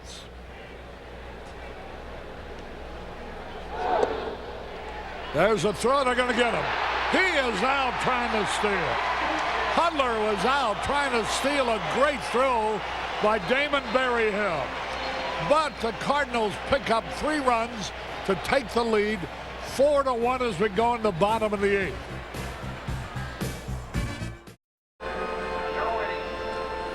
Well, we're going to the bottom of the 8th, and Mike Perez is going to be the new pitcher for the Cardinals. Boy, that Bryn Smith did a fine job in 7 innings, allowed only 1 run on 4 hits.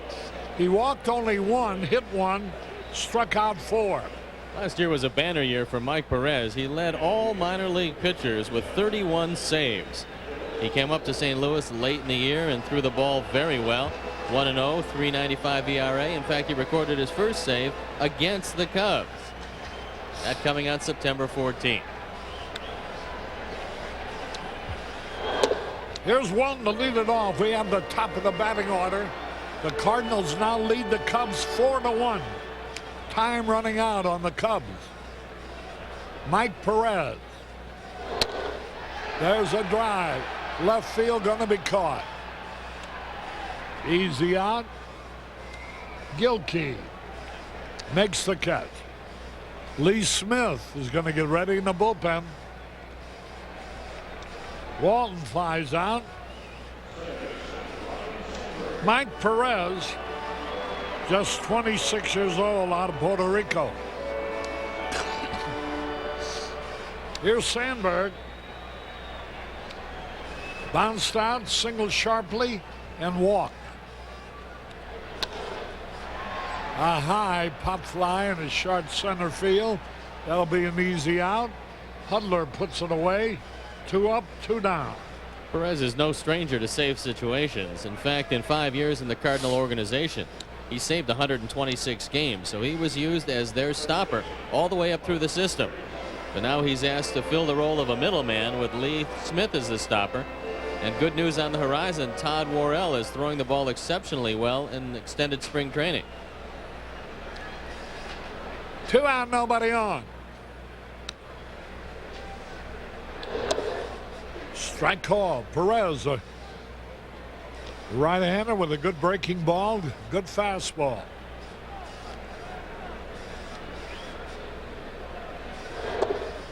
That evens it up, 1-1. Lee Smith warming up in the bullpen.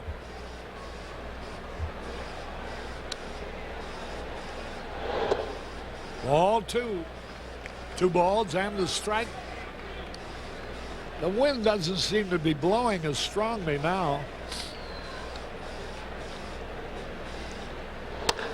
Ground ball foul. 2-2.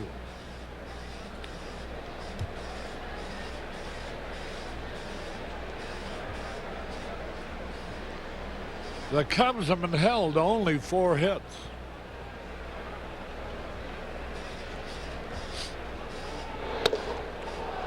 Pitch is high, ball 3. Lee Smith came over from Boston last year, and all he did was save 27 for the Cardinals, appearing in 53 games with a 2.10 ERA. High pop fly. medium right field, easily caught by Jose. 1-2-3 at the end of 8. St. Louis 4 and the Cubs 1.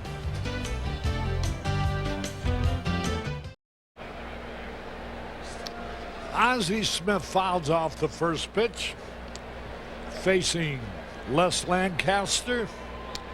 We're in the 9th. Smith 0 for 4 today.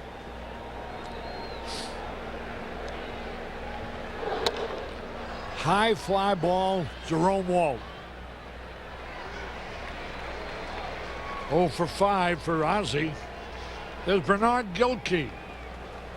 He's been on base twice with a hit and a walk. His fan to bounce out the other 2 times. 1 away. Pedro Guerrero on deck. Lee Smith continues to loosen up in the bullpen, leading you to believe he will come in the 9th. You know, the key to the baseball today was, without a doubt, Bryn Smith. Danny Jackson pitched a creditable enough ball game. And you figure you're going to make some run. But Smith just stopped the Cubs cold. Only time he was in any trouble at all was the 7th inning with a leadoff double by Berryhill, but he pitched out of that. Yeah. By the way, 1 ball, 2 strikes. A great throw by Damon Berryhill to end the 8th inning. He cut down Rex Hudler, who runs particularly well. He got rid of the ball quickly, threw it right on the button, and if you're worried about the health and the soundness of the arm of Berryhill, that should have been put to rest by that throw in the 8th.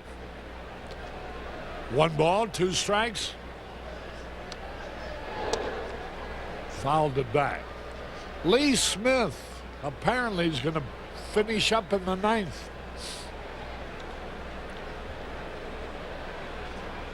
Cardinals leading 4-1. He would qualify for a save. Struck him out. Gilkey goes down swinging.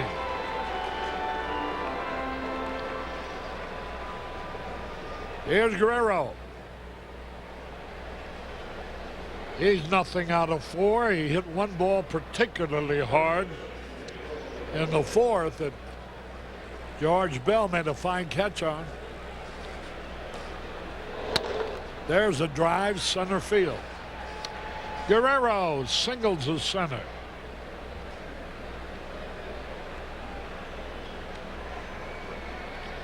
And here's the hitting star of the day, Felix Jose.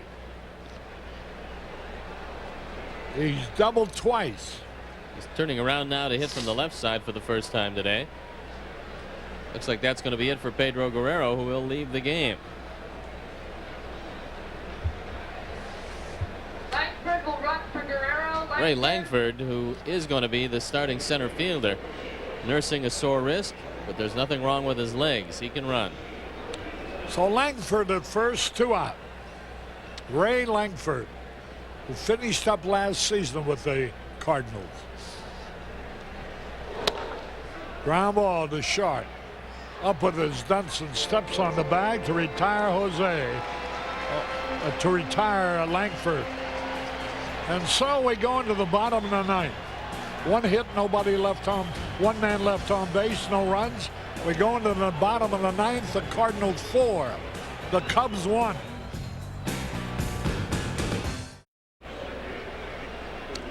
Harry Carey back at Wrigley Field as we go in the bottom of the 9th, and Lee Smith, formerly of the Cubs, 33-year-old veteran right-hander, will have a chance to pick up his first save of the year as he comes in with his team leading 4-1. Overall last year, Smitty saved 31 games, 27 with the Cardinals, 4 for the Red Sox. He was 3rd in the National League in that department. He has 265 career saves, and that ranks him 5th on the all-time list. Leading off will be George Bell.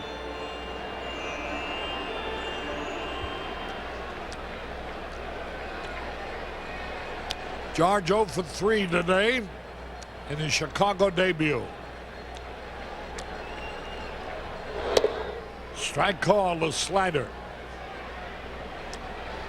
Lee had some problems with the rib cage muscle during the spring, but he says he's 100% right now, and he is an imposing figure at 6'6", 250 pounds.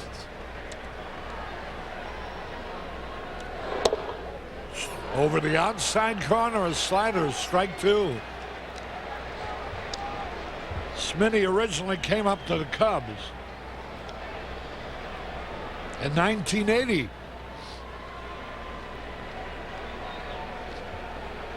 He was with them almost 10 years.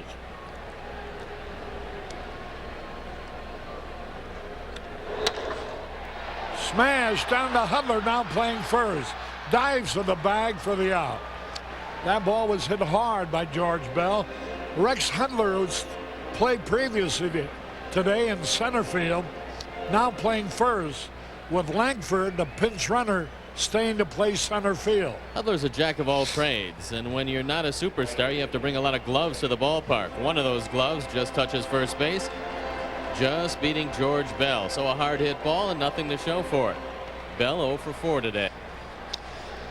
You know, Smitty, 4 years in a row, had 30 or more saves while a member of the Cubs.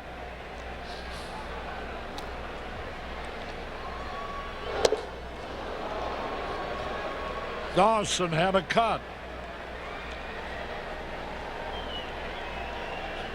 Smitty, 33 years old now, still throws hard.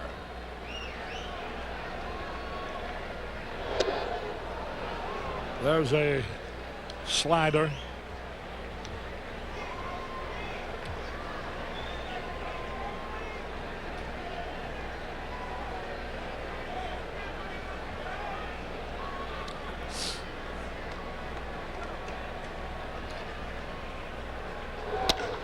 There's a drive in the center field going back. Langford, it's against the wall. And Dawson's on his way to second base. Boy, how he's hit the ball today. That's a third time out of 4 trips to the plate that he hit a hard line drive. This one hit the center field wall. Finally, Andre has something to show for it. He turns Langford completely around. This ball hit on a line over the head of Langford. Andre in at second base. Andre Dawson looks like he is ready to go out of spring training with a great stroke. It's been very impressive today. That's a Cubs' 5th hit of the day. Here's Berryhill. He doubled his last time, leading off the 7th. At a time when the score was tied 1-1. But he was stranded at third base.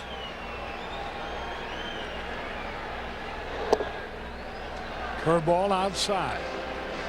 1 ball, no strikes. The Cubs are still the only team that Lee Smith has ever had 30 saves or more with. And he did it 4 times in a row before being traded. 1 ball, 1 strike.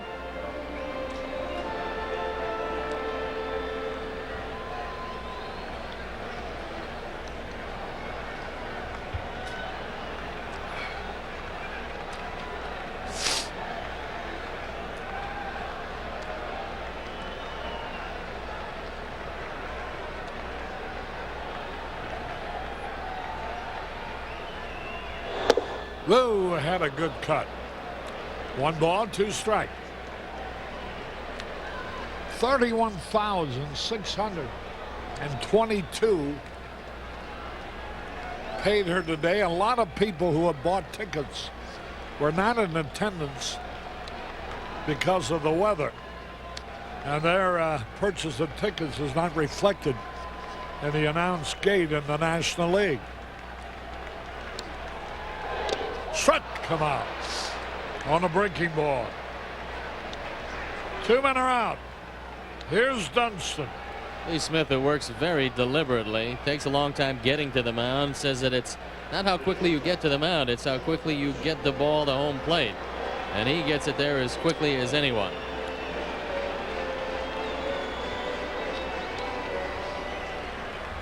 Dunston's accounted for the only Cub run when he homered in the 5th.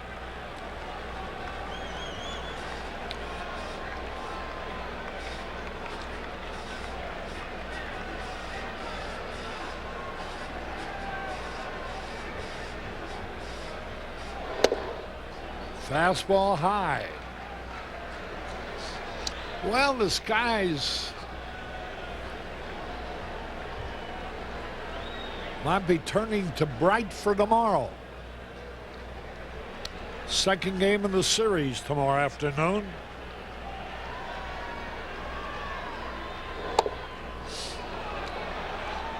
Over the outside corner, and the count is evened up. That's one big difference in the Lee Smith that pitches in the National League now and the one that pitched for the Cubs. The fact that in his later years, he's able to throw a lot more sliders for strikes. He used to be just Powder River as a member of the Chicago Cubs.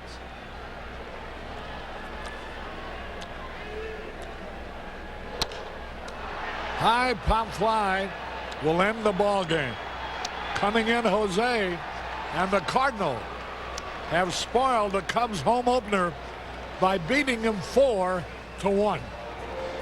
We'll be back with the totals in a moment.